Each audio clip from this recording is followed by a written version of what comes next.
이것은 우리 예수님의 권면이나 부탁이 아니고 이것은 우리 예수님의 명령입니다. 주님 우리에게 한없는 은혜를 주셨고 선물을 주셨고 또 한편으로 우리에게 어떤 의무를 주셨어요.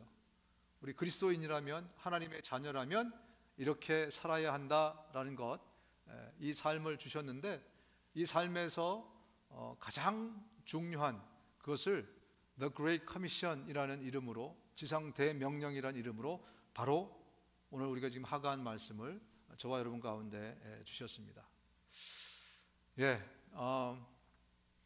오늘 우리가 본문을 읽었는데 이 본문의 배경, 예수님이 십자가에 달리신 곳은 지난주에 우리가 함께 말씀을 나눴던 리토스트론, 모든 사람들이 다 그 자리에 올라가고 싶고 모든 권세와 힘이 있어가지고 사람도 죽이고 살릴 수 있는 그 언덕이 아니고 오늘 예수님은 골고다의 언덕, 갈보리의 언덕에 예수님이 올라가셔서 십자가에 달려 죽으셨습니다. 이 골고다는 해골이라는 뜻입니다. 해골. 아침에 제가 교회 오기 전에 앞집에 이렇게 보니까 이제 할로윈이라고 해골을 하나 떡까지 하니 갖다 놨더라고요. 그래서 제가 아침에 가 저걸 좀 빌려올까 말까 그 생각이 들었는데 이 골고다는 바로 그 해골이라는 뜻입니다. 여러분, 이 곱상한 저와 여러분의 얼굴을 한꺼풀 벗겨내면 뭐가 나오죠? 해골이 나옵니다. 이 얼굴을 하나 딱 벗겨내면 해골이 우리 모두에게 있습니다. 저와 여러분들은 이 육체는 해골입니다. 앞으로 10년 혹은 20년 또 우리 젊은 청년들 한 50년 뒤면은 우리 모두는 다 해골의 모습으로 다시 돌아가게 될 것입니다. 여러분 믿습니까? 그 사실을 정말 인정하십니까? 저와 여러분들이 만약 이 사실을 너무나 잘 알고 있으면서도 우리 이 해골을 위해서 우리가 산다면, 이 썩어질 이 고깃 덩어리를 위해서 산다면 인생이 얼마나 큰 낭비고 정말 불쌍합니까? 한 생을 하나님이 주셨는데 그냥 연기 같은, 거품 같은, 그냥 곧 있으면 우리 가운데서도 보면 10년 뒤에 틀림없이 만나지 못할 분이 계세요. 해골로 돌아가실 분이 분명히 계십니다. 그럼에도 불구하고 그냥 이 고깃덩어리의 행복을 위해서 산다면 너무 불쌍한 또 한심한 그런 인생이 아니겠습니까?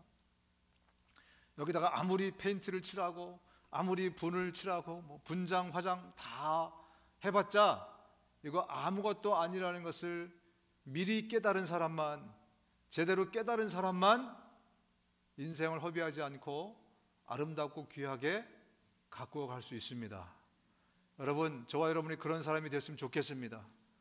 이 가치 없는 것에, 곧 사라질 연기 같은 것에 우리의 모든 것을 투자하고 살다가 이게 하루아침에 해골로 돌아갈 건데 그날이 오면 얼마나 우리의 정말 가슴을 치는 그런 일이 되겠습니까? 오늘 우리 본문을 묵상하면서 다시 한번 이 해골 같은 인생을 저와 여러분들이 어떻게 하면 정말 아름답고 귀하고 복되게 가꿀 수 있을 것인가, 오늘 본문 말씀을 통해서 하나님의 말씀을 좀 받도록 하겠습니다. 본문으로 들어가서 23절을 보면 병정들이 예수를 십자가에 못 박은 뒤에 그의 옷을 가져다가 네 몫으로 나누어서 한 사람이 한 몫씩 차지하였다. 그리고 속옷은 이음새 없이 위에서 아래까지 통째로 짠 것이므로 그들은 서로 말하기를 이것은 찢지 말고 누가 차지할지 제비를 뽑자 하였다. 지금 예수님을 십자가에 이 네 명의 로마 병정들이 못 박아 놓은 다음에 그 다음에 한 일이 뭐냐면 예수님의 옷을 네 등분으로 찢었어요. 그리고 각자 한 사람이 한 몫씩 가져갔습니다. 근데 보니까 속옷이 남네요. 근데 그 속옷은 찢지 않고 제비를 뽑아가지고 우리 가위바위보 하듯이 제비를 뽑아서 한 사람한테 몰아주기로 했습니다.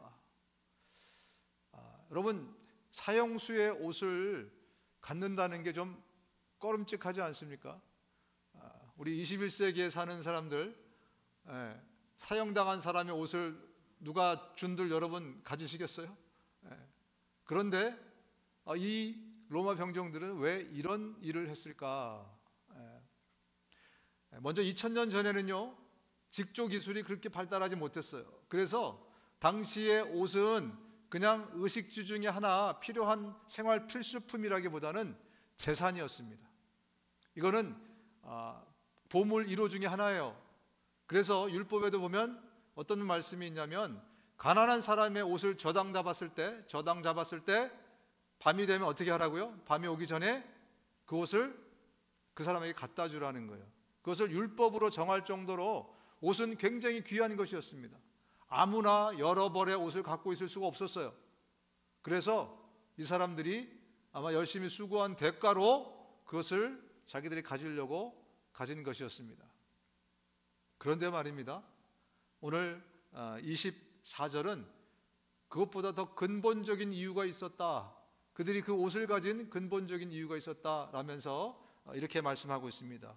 이는 그들이 나의 겉옷을 서로 나누어 가지고 나의 속옷을 놓고서는 제비를 뽑았다 하는 성경 말씀이 이루어지게 하려는 것이었다. 그러므로 병정들이 이런 일을 하였다. 무슨 말씀이냐면, 이 사람들이 이런 짓을 할 것을 미리 시편 22편에 성경을 통해서 예언을 한 것이고, 그 예언이 지금 이루어진 거라는 거예요. 이 로마 병정들은 엉겁결에 하나님의 예언의 말씀을 그들이 이룬 것입니다. 그들은 욕심 때문에 이 옷이 비싼 거니까 이 옷을 그들이 나눠 가졌고, 속옷까지 갖고 싶은데 이것은 찢을 수가 없어가지고, 그리고 한 사람한테 몰아준 것 뿐인데 이게 하나님의 섭리를 이루는 일이 됐다는 거예요. 여러분, 그럼 우리의 생각 속에 그런 질문이 들지 않습니까? 아니, 그러면 하나님께서는 하나님의 선하고 아름다운 섭리를 악인들을 통해서 이루시나? 그들을 통해서도 하나님의 섭리가 이루어지나? 그런 궁금증이 생길 것 같습니다. 여러분, 어떻게 생각하세요? 하나님의 선하고 위대하고 아름다운 일을 악인을 통해서도 하나님은 그 일을 이루어 가십니까? 아닙니까? 깁니까? 이도저도 아닙니까? 성경은 뭐라고 말씀하시나? 성경에서는 이렇게 말씀하고 있습니다. 주님께서 모든 것을 그 쓰임에 알맞게 만드셨으니 악인은 재앙의 날에 쓰일 것이다. 뭐라고 말씀하시는 거예요? 하나님의 섭리를 이루는 데는 악인도 선인도 하나님의 모든 피조물은 다 하나님의 섭리를 이루는 도구라는 거예요.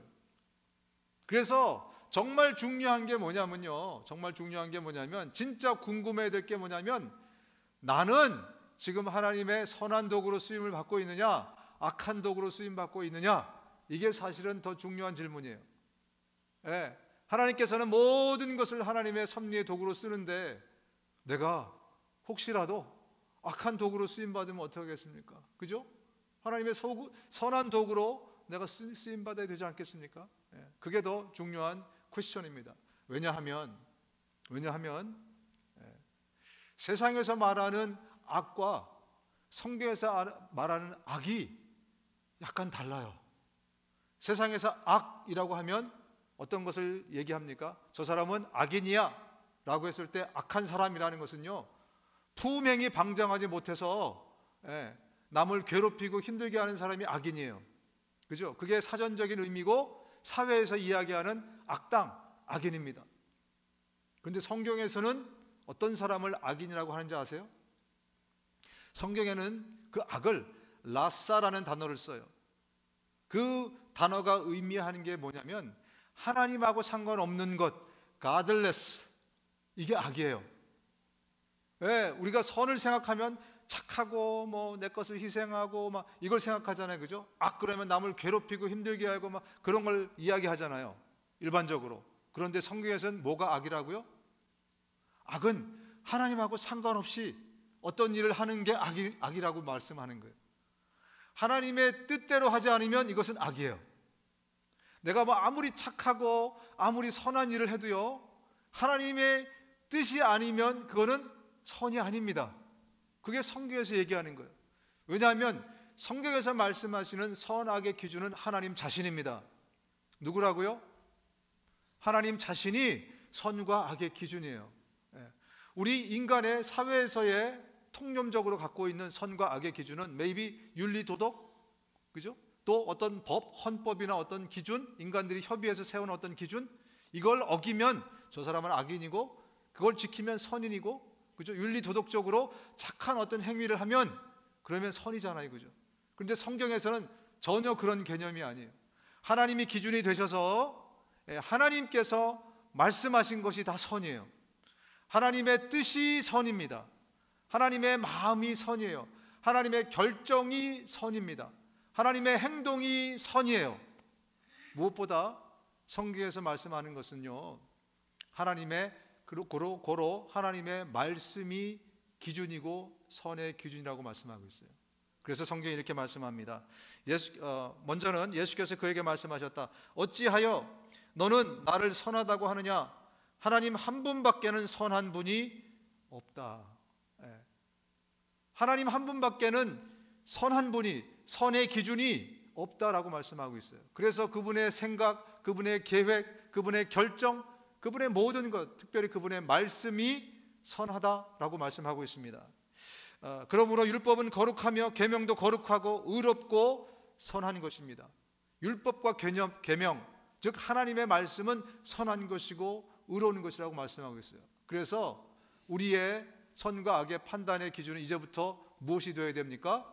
하나님의 말씀, 하나님의 말씀 속에 있는 뜻, 하나님의 어떤 의도, 하나님의 것, 이것이 이제부터는 저와 여러분들의 삶의 선과 악의 기준이 되어야 됩니다. 그래서 세상에서 어떤 것을 선이라고 이야기하고 뭐 이렇게 막 이야기해도 이것이 말씀과 위배가 된다면 그것은 악인 것입니다. 아마 앞으로 20년 뒤에 태어나는 우리 아이들은요, 남자끼리 여자끼리 결혼하는 것을 보고서 너무 자연스럽게 생각할 거예요. 저것은 당연한 일이다, 그죠? 그런데 성경은 뭐라고 말씀하십니까? 하나님의 말씀에 의하면 하나님께서 남자와 여자를 따로 만드셨다고 말씀하잖아요, 그죠? 그래서 그들이 결혼해서 한 몸을 이룬다고 말씀하잖아요, 그죠? 하나님의 말씀이 모든 것의 선과 악의 기준임을 우리가 잊어서는 안 된다는 겁니다. 여러분, 그래서 중요한 게 뭐냐면, 나는 지금 하나님의 선을 이루고 살아가는 사람인가, 아니면 나는 지금 악한 삶을 살아가고 있는가를 살펴보셔야 된다는 거예요. 저는 정말 착하게 살고 있거든요. 뭐 TV에서 도네이션 하라면 도네이션도 열심히 하고요, 어디 가서 누구를 도우라고 하면 돕기도 하고요, 아주 착한 행실을 열심히 합니다. 그러면 나는 선인입니까? 하나님의 말씀에는 뭐라고요? 그것이 하나님과 상관없는 일이면 선이 아니라는 거예요. 주님이 우리에게 말씀하신 대로 하나님의 뜻을 이루어가는 삶이, 말씀대로 살아가는 삶이 의의 삶이고 선의 삶이라는 것을 이 아침에 저와 여러분들에게 가르쳐주고 계신 것입니다. 그렇다면 지금 나는 하나님 보시기에 선한 삶을 살고 있는가? 어떤 사람은 내 꿈을 이루기 위해서, 내 욕망을 이루기 위해서, 또 내 계획을 이루기 위해서 정말 열심히 인생을 살아갑니다. 사람들 보기에는 박수 칠 만한 사람이죠, 그죠? 열심히 인생 사는 사람 보고 누가 욕하겠어요? 저 사람 정말 성실하게 자기의 삶을 열심히 살아간다. 그런데 주님 보시기에는 이것이 선한 삶이라고요, 악한 삶이라고요? 그것은 악한 삶이라는 겁니다. 굉장히 의외죠, 그죠? 세상에서 또 우리가 배운 바에 의하면 영 다른 컨셉을 이야기하고 있어요. 하나님의 뜻을 위해서 열심히 살고 하나님의 뜻을 이루기 위해서 열심히 살지 않으면 이 사람은 아무리 성실하게, 아무리 착하게, 아무리 남들에게 이익을 주며 살아도 이것은 선한 삶이 아니라고 말씀하는 게 성경에서 오늘 우리에게 가르쳐주고 있는 바입니다. 따라서 이 기준으로 저와 여러분들의 삶을 살펴보시면, 나는 정말 누구를 위해서, 무엇을 위해서 지금 열심히 살고 있는가?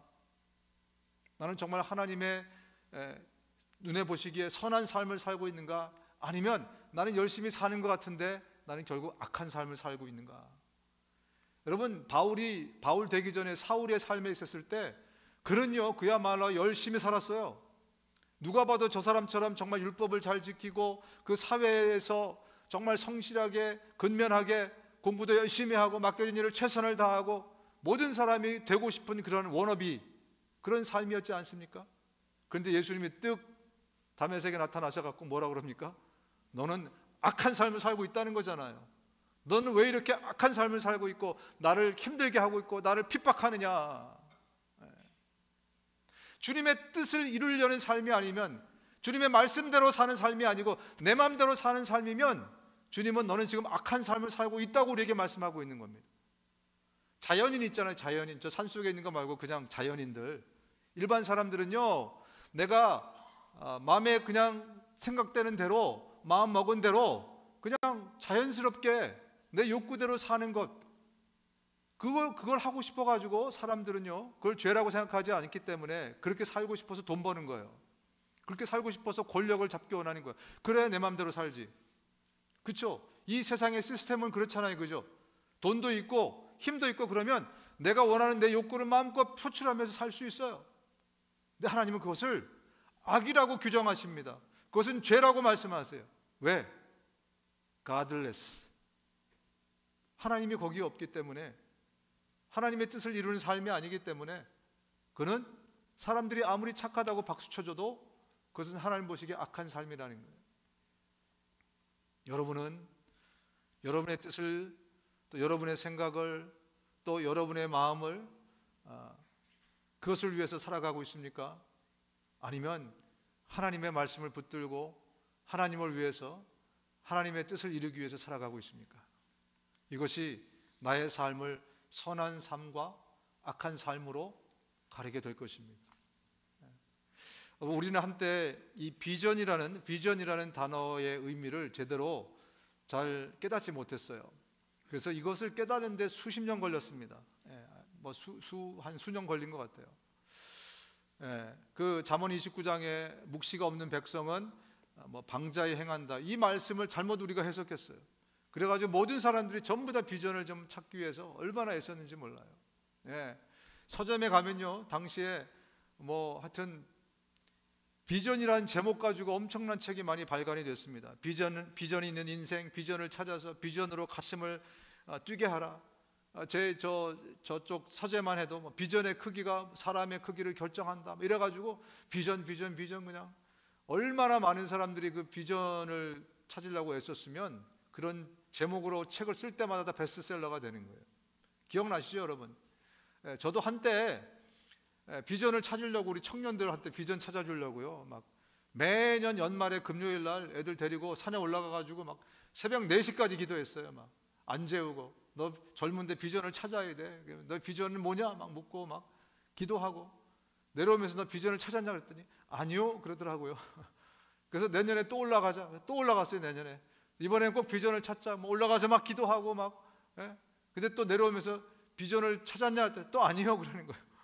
한 3년쯤 하다 말았어요. 3년쯤 하다. 도대체 언제 비전을 찾을 수 있을까? 여러분, 비전은요, 성경에서 찾으라는 비전은, 이루어야 된다는 비전은 인간의 비전이 아닙니다. 그것은 하나님의 비전이에요. 인간의 비전은 비전이 아니고 야망이고 욕망입니다. 내 뜻을 이루는 것은 선이 아니라 악입니다. 그래서 자연인들은 자기의 뜻을 이루기 위해서 살아가지만 우리 그리스도인들은 그렇게 살 때 우리는 악한 일을 향해서 달려가는 사울과 같은 거예요. 비전은 하나님의 것, 오직 하나님의 것만 진정한 비전이 될 수 있습니다. 그래서 예수님이 이렇게 기도하라라고 우리에게 가르쳐 주셨습니다. 우리 마태복음 6장 90절입니다. 시작. 너희는 이렇게 기도하라. 하늘에 계신 우리 아버지여, 이름이 거룩히 여김을 받으시오며 나라가 임하옵시오며 뜻이 하늘에서 이루어진 것 같이 땅에서도 이루어지리이다. 다시 한번 읽겠습니다. 시작. 너희는 이렇게 기도하라. 하늘에 계신 우리 아버지여, 이름이 거룩히 여김을 받으시오며 나라가 임하시오며 뜻이 하늘에서 이루어진 것 같이 땅에서도 이루어지리이다. 예수님이 이 기도를 우리에게 가르쳐 주신 이유는 진짜 비전을 품고 그 비전을 향해 살아갈 때 저와 여러분들의 삶에 진짜 기쁨과 행복과 보람과 열매가 맺히기 때문에 그래요. 인간의 비전을 이루는 것은 악을 행하는 것입니다. 오직 선한 분, 한 분, 하나님, 그분의 비전만이 진정한 행복과 기쁨을 저와 여러분 가운데 줄 수 있습니다. 많은 사람이 내 비전을 이루고 내 계획과 꿈을 이루면 굉장히 가슴이 뿌듯하고 내 인생이 참 뭔가 보람이 있고 열매 있는 인생으로, 가치 있는 인생으로 아름답고 귀하게 꾸밀 수 있을 것으로 그렇게 생각하지만 그것은 악한 길로 가는 것이라는 것을 성경이 말씀하고 있습니다. 또 한편으로 우리가 너무 오랜 기간 동안 깨닫지 못했던 게 뭐냐면 비전이라는 것이 내 직업이나 커리어가 비전인 줄 알았어요. 그래서 목사가 되는 게 비전이다, 뭐 의사가 되는 게 비전이다, 변호사가 되고 뭐 비즈니스맨이 되는 것이 비전이다. 여러분, 그것은 비전이 아닙니다. 그러면 그것은 뭡니까? 그것은 비전을 이루는 수단과 도구예요. 네, 우리의 커리어와 우리의 직업은요, 그 비전, 참된 비전, 하나님의 꿈을 이루는 참된 그 꿈을 이루는 수단과 도구가, 누구는 하우스와이프로, 누구는 회계사로, 누구는 비즈니스맨으로, 누구는 회사원으로, 그것은 수단과 도구라는 것입니다. 그렇다면 여러분, 하나님의 비전은 뭘까요? 여러분, 하나님의 비전은 어디에 있을까?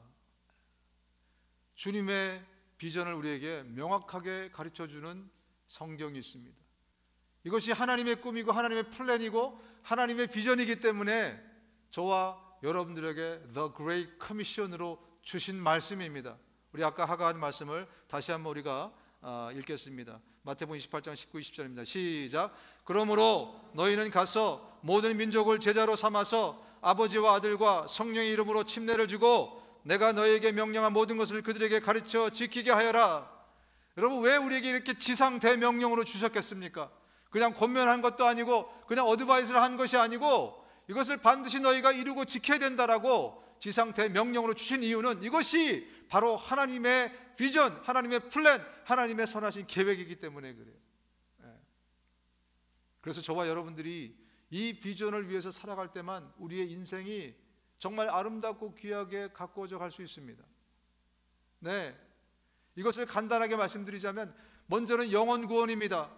많은 잃어버린 하나님의 자녀들이 하나님 품으로 다시 돌아오는 것, 하나님의 나라 천국으로 다시 돌아오는 것, 주님의 품으로 오는 것이 먼저 이 일이 이루어지고, 또 하나 제자 삼는 것, 다시 말하면 예수님 닮는 거예요. 제자는 뭐 하는 사람입니까? 스승으로부터 배우고 스승의 것을 빼닮는 사람이 제자 아니겠습니까? 너희는 가서 모든 영혼들로 구원받게 하고 그리고 그들을 예수 닮게 만들고, 이것이 하나님이 갖고 계시는 궁극적인 주님의 비전과 꿈이라는 거예요. 그래서 저와 여러분들이 이 일에 동참하고 있을 때, 이 일을 내 삶에서, 내 인생에서 만들어가고 갖고 갈 때 우리에게 주신 아까 말씀드린 그런 툴을 가지고 우리의 직업과 커리어와 우리의 삶을 가지고 열심히 이 일들을 향해서 이루어갈 때, 그때 우리는 선한 삶을 살아가면서 내 인생을 아름답고 귀하게 만들어가고 있고, 또한 내 삶에서 보람과 가치와 의미와 또한 정체성 또한 분명해지는 그런 일들이 그때 일어나게 된다는 겁니다. 이제 가을이 되니까 싱숭생숭한 분들이 이제 생기기 시작합니다. 좀 나는 왜 살고 있는 걸까? 뭐 그것부터 시작해가지고 요즘 왜 이렇게 내 마음이 자꾸 울적하지? 왜 이렇게 공허하고 왜 이렇게 외롭지? 여러분, 일조량이 떨어져서 세로토닌이 안 나와서 그런 게 아닙니다. 네? 가을이 되다 보니까 일조량이 떨어져가지고 멜라토닌이 안 나와서 그런 게 아니에요. 내가 정말 나를 익사이팅하게 만드는 그 하나님의 비전과 꿈이 내 삶에 없기 때문에 그래요. 그것을 향해 내 삶이 가고 있지 않기 때문에 그래요. 그래서 내 삶을 돌아보면 내 삶이 초라한 것입니다. 뭔가 정말 엠티니스가 느껴지는 겁니다. 그러나 여러분, 그 하나님의 꿈과 그 비전을 가지고 여러분 살아보십시오. 그러면 세상에서 사람의 일을, 악의 일을 도모할 때 얻을 수 없는 참된 그 무언가가 우리 삶을 이끌게 되어 있습니다. 여러분, 그러한 정말 내 인생을 그렇게 아름답고 귀하게 갖고 갈 수 있는 저와 여러분 되실 수 있기를 주님의 이름으로 축원드립니다. 오늘 본문으로 들어가서 또 보면 그 다음 구절이 이렇게 이어집니다. 그런데 예수의 십자가 곁에는 예수의 어머니와 이모와 글로바의 아내 마리아와 막달라 사람 마리아가 서 있었다. 지금 바로 앞에 이 악당들의 이야기를 했어요. 그죠? 예수님을 십자가에 못 박고 예수님 옷까지 찢어가지고 그들이 나눠 갖고 막 허우시면서 예수님을 조롱하고 막 했던 그 사람들. 그런데 그 다음 구절에 여기서 나온 이 그런데라는 이 접속사는요, 떼오라는 단어인데 하지만 그런 뜻이에요. 앞의 내용과는 완전 반대로 여기에 악당들이 있었는데 하지만 상황이 반전됩니다. 여기에는 또 다른 네 사람의 선한 여인들이 등장하는 거예요. 그래서 그 사람들은 세 명의 마리아, 예수님의 어머니를 포함한 그 다음에 이모까지 이 네 명의 여인들이 있었다. 이렇게 지금 성경이 힘주어서 말하고 있는 겁니다. 여러분, 이렇듯이 예수님을 몰라서 예수님의 옷을 찢는 사람이 있습니다. 그런데 예수로 옷 입는 사람도 있어요. 이렇게 예수님을 모르기 때문에 예수님을 찢는 사람이 있습니다. 그런데 하나님의 은혜로 예수로 옷 입은 사람이 있어요. 성경은 말씀합니다. 주 예수 그리스도로 옷을 입으십시오. 정욕을 채우려고 육신의 일을 꾀하지 마십시오. 예수 그리스도로 옷을 입으라는 것입니다. 예수 그리스도를 찢어발길 것이 아니라 예수로 옷 입는 사람이 되어야 그 사람이 가장 복받은 사람이고 행복한 사람이라는 거예요. 여러분, 세상에서 제일 복받은 사람은 사람들이 얘기하기를 복권에 당첨된 사람, 로또 맞은 사람, 아마 사회에서는 그렇게 얘기할 겁니다. 가장 행운아, 가장 복받은 사람. 그러나 성경에서는 예수로 옷 입은 사람을 가장 복받은 사람이라고 말씀하고 있습니다. 할렐루야. 예수를 몰라서 예수의 옷을 찢고 예수를 찢는 사람이 아니라 하나님의 은혜로 예수를 발견하고 예수를 옷 입고 그 안에서 사는 사람을 가장 복받고 가장 행복한 사람이다 라고 말씀하고 있습니다. 여러분, 이 복받은 사람은요, 예수로 옷 입은 사람은요, 정말 이 한없는 기쁨, 영적인 기쁨, 하나님이 우리에게 주시는 이 고깃 덩어리가 아니라 훨씬 차원 높은 그 기쁨과 감격의 맛을 아는 사람이에요. 그 맛을 한번 경험해 보면요, 영적인 기쁨을 맛본 사람은요 절대로 잊어먹을 수가 없습니다. 이 사람들은요 세상의 유혹에 넘어가지 않아요. 왜? 가짜인 것이 금방 구별되거든요. 여러분, 진짜를 먹어보면요 가짜가 뭔지를 금방 알게 돼요. 그래서 눈길도 주지 않습니다. 제가 말씀드렸지만 이번에 우리 일본 선교를 갔을 때 아이들이 돈가스를 먹고 싶다고 막 그래가지고 우리 어른들 중에 우리 남자들이 좀 희생을 했습니다. 우리는 돈가스 먹기 싫거든요. 그래서 여자들은 자기들끼리 먹으러 간다고 보내고 남자들끼리 아이들 때문에 돈가스 집을 갔어요. 갔는데 뭐 테이블도 몇 개 없는데 밖에서 계속 기다려야 됐었어요. 근데 어떤 한국 할머니가 지나가시면서 여기가 아주 맛집이라고 그러더라고요. 그래가지고 알았다고 이제 그러고 기다렸다가 들어가서 먹었는데 이게 웬걸, 그렇게 맛있는 돈가스는 제가 인생에 처음 먹어봤습니다. 그 후로 미국에 돌아와서 제 돈 주고 한 번도 돈가스를 사 먹은 적이 없어요. 진짜 맛있는 걸 딱 먹어보니까요 가짜가 뭔지 구별이 되는 거예요. 그래서 이거 입에 넣으면은 맛을 버리겠다 그 생각 때문에 제 돈 내고 사 먹어본 적이 없습니다. 예전에 청년들을 데리고 선교를 갔다가 또 한국에서 이제 VBS를 하는데 수고한다고 봉평 아십니까? 강원도 봉평. 이효석이라는 분이 쓴 시에 그 소설에 메밀꽃 필 무렵, 거기에 메밀이 굉장히 많습니다. 가면은요 다 메밀집이에요. 메밀국수집.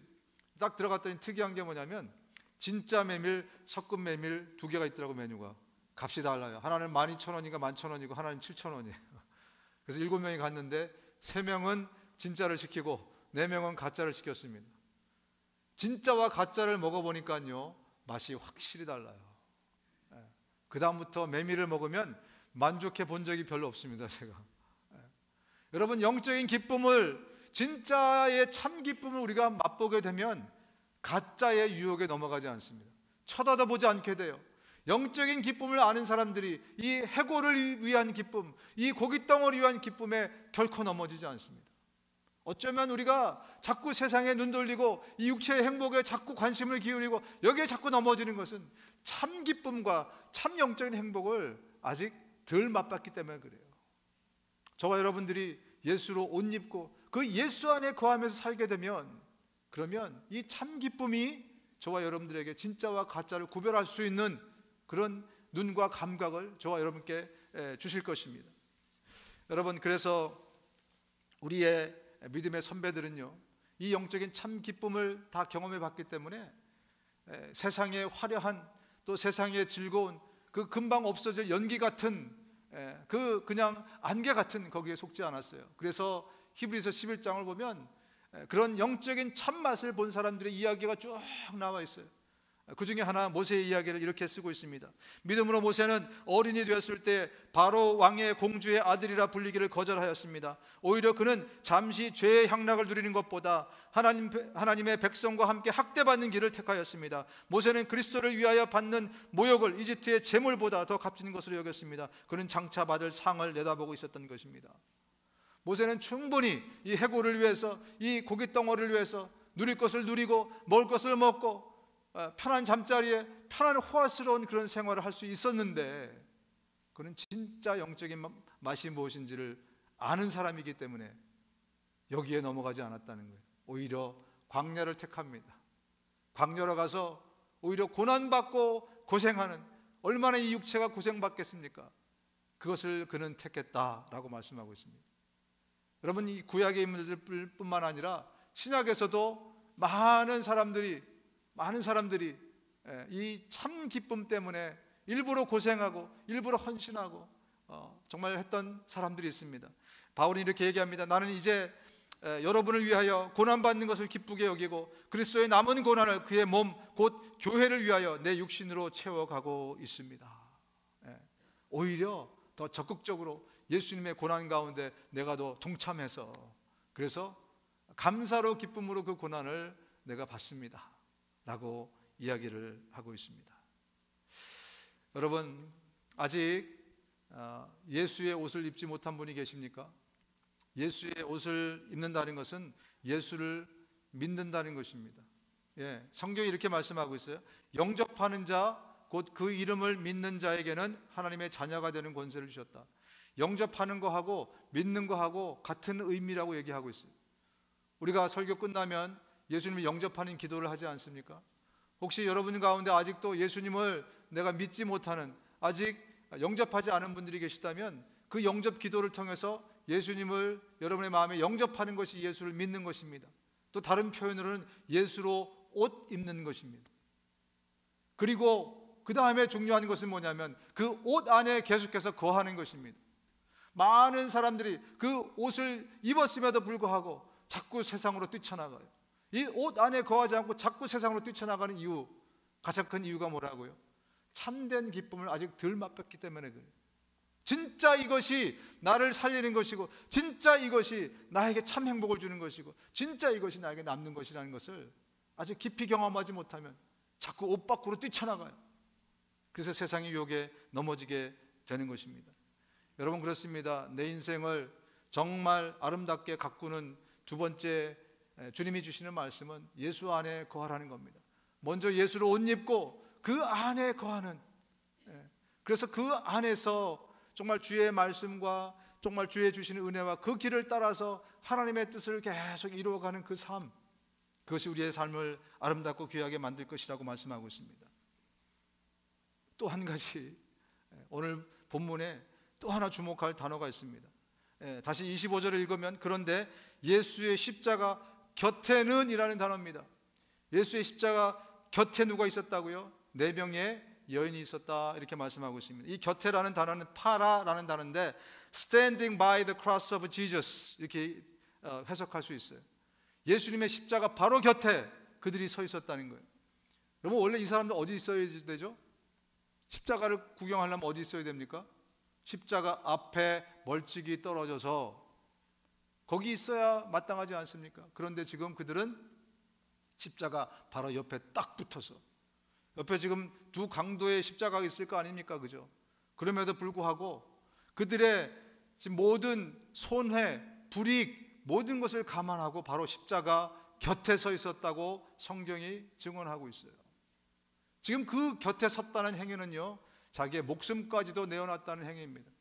왜 제자들이 도망갔습니까? 왜 예수님을 다 기피했어요? 잡히면 같이 목숨을 잃게 되기 때문에 다 도망간 거 아니겠습니까? 그런데 이 여인들은 목숨을 아까워하지 않고 바로 예수님의 마지막을 지켰습니다. 왜? 예수님이 곧 부활하실 거니까? 아니요. 이 여인들도 예수님이 부활에 대한 믿음이 없었어요. 그렇기 때문에 그 다음날 향유를 들고 무덤을 찾아간 거예요. 예수님이 부활할 줄 알았다면 왜 거기에 그렇게 갔겠습니까? 이들도 믿음이 없었어요. 그런데 왜 바로 그 옆에 자기의 목숨을 걸고 거기에 지켜서 있었을까? 성경은 왜 그들이 그 곁에 있었다고 아주 명확하게 말씀을 하고 있는 것일까? 이유는 단 한 가지입니다. 예수로부터 무슨 베네핏을 얻고 어떤 유익을 얻기 위해서가 아니라 예수님을 사랑했던 것입니다. 예수님을 사랑했던 거예요. 내 목숨을 내어놓을 만큼 예수님을 사랑했기 때문에 그 사랑이 그들로 하여금 예수님을 떠나가지 못하게 했던 겁니다. 지금 여기는 누가 원래 있었어야 돼요? 이 자리에 원래 있어야 되는 사람들이 누굽니까? 예수님의 제자들 아니겠습니까? 12명의 제자는 다 어디 갔어요? 이놈들은 이 사람들이 있어야 되는 거 아니겠습니까? 또 이 자리에 누가 있어야 됩니까? 나사로 같은 사람이 있어야 돼요. 자기 목숨을 살려주는 거 아닙니까? 은혜 받은 사람들이 여기 있어야 되죠. 실로암에서 눈 뜬 사람은 지금 어디 갔습니까? 문둥병을 고친 사람은 다 어디 갔어요? 은혜 받은 사람은 다 도망갔어요. 그런데 예수님을 사랑한 사람, 예수님만 사랑한 사람은요, 바로 이 자리를 지켰습니다. 그리고 그 대가로 엄청난 영광과 은혜를 보상받습니다. 예수님이 부활하시고 제일 먼저 찾아간 사람은 베드로나 예수님의 제자였어야 하는데 바로 이 여인들을 찾아가십니다. 예수님이 부활하시고 첫 모습을 다 이 막달라 마리아와 이 마리아 여인들에게 제일 먼저 보여주시고 부활의 소식을 제일 먼저 알게 해주십니다. 여러분, 하나님만 사랑한 사람들, 예수님만 사랑한 사람들에 대해서 하나님께서는요, 어마어마한 보상을 주시겠다고 성경에 기록하고 있어요. 제가 몇 가지만 읽어드리겠습니다.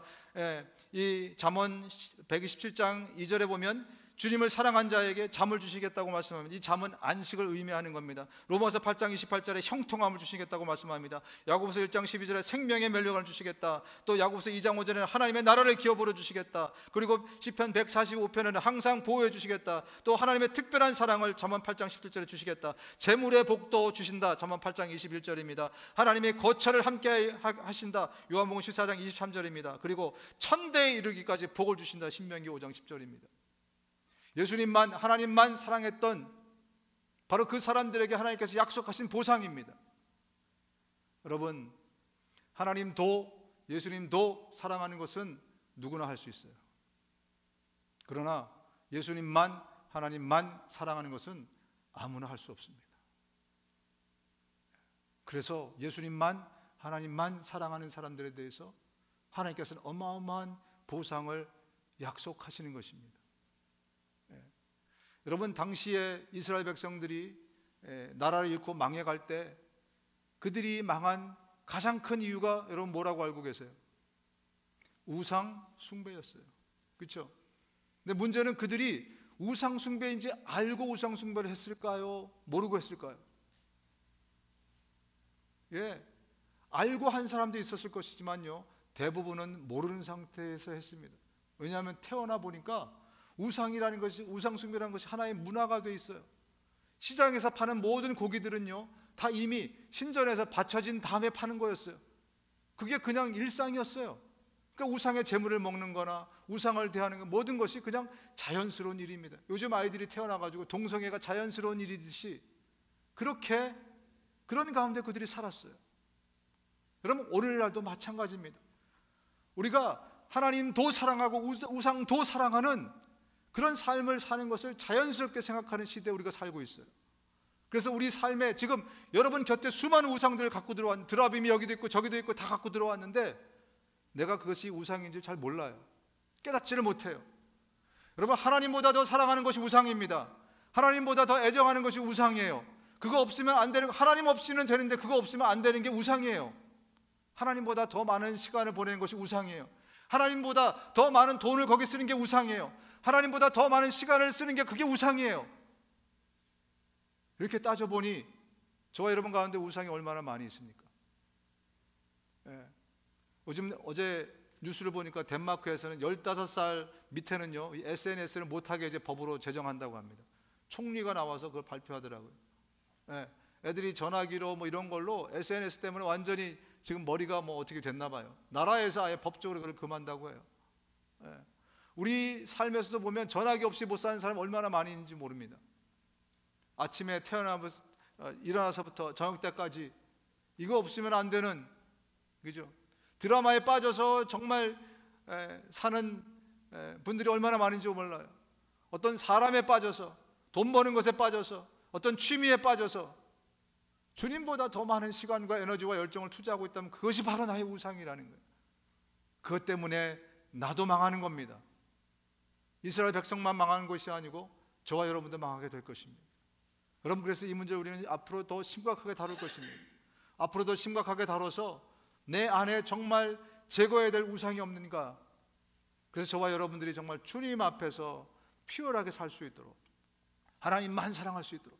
오늘 저와 여러분들이 찬양을 드렸는데 하나님만 찬양했습니까? 하나님도 찬양하고 또 딴 것도 찬양했습니까? 여러분 어떻게 하셨어요? 하나님만 찬양하셨죠, 그죠? 찬양 시간에 여러분 하나님도 찬양하고 또 딴 것도 찬양했습니까? 아니요, 우리는 하나님만 찬양했잖아요. 그렇듯이 하나님을 사랑할 때 이것도 사랑하고 하나님도 사랑하고가 아니라 하나님만 사랑하는 것입니다. 그것을 주님께서 저와 여러분들에게 말씀하셨어요. 그런 삶을 사는 사람만 우리의 인생을 아름답고 귀하게 갖고 갈 수 있어요. 이것도 하고 세상도 사랑하고 하나님도 사랑하고, 이것은 주님 앞에 범죄라고 주님이 말씀하고 계십니다. 여러분, 그래서 이번 한 주간 동안 살아가시는 동안에 성령님과 완전히 밀착해서 사시기를 주님의 이름으로 축원드립니다. 성령님께 물으세요. 아침에 깨어나면 아침부터 눈 뜨자마자 성령님을 찾으세요. 예. 그리고 가까운 교회로 가서 먼저 예배로 하루를 시작하세요. 아니면 교회가 가까우면 교회로 달려와서 예배로 하루를 시작하세요. 직장에 출근하기 전에 먼저 하나님께 단을 쌓고 하나님을 경배하고 그러고 시작하는 그 삶을 하나님이 얼마나 우리의 삶을 아름답고 귀하게 가꾸어 주시겠습니까? 저와 여러분들이 정말 그 영적인 베네핏을 마음껏 누릴 수 있는 우리 성도들이 좀 됐으면 좋겠습니다. 우리 얼반 침례 공동체만큼은 정말 이 세상에 헛된 것을 위해 살지 않고 정말 영원한 가치와 기쁨과 그것들을 붙들고 살았으면 좋겠어요. 그래서 우리가 하나님 만났을 때 주님 정말 감격으로 감사로 만날 수 있는 우리 모두가 됐으면 좋겠습니다. 부끄러워서 또 뭐 겸연쩍어서 어색해서 이런 만남이 아닌 정말 늘 주님과 함께 동행했기에 이제 예수님 우리가 얼굴과 얼굴을 마주대고 뵐 때 너무나 감격이고 감사한 그 상태로 우리가 주님을 만날 수 있도록 이번 한 주간부터 정말 성령님과 함께 우리의 삶에 정말 동행이 동거가 참되게 이루어질 수 있기를 주님의 이름으로 축원드립니다.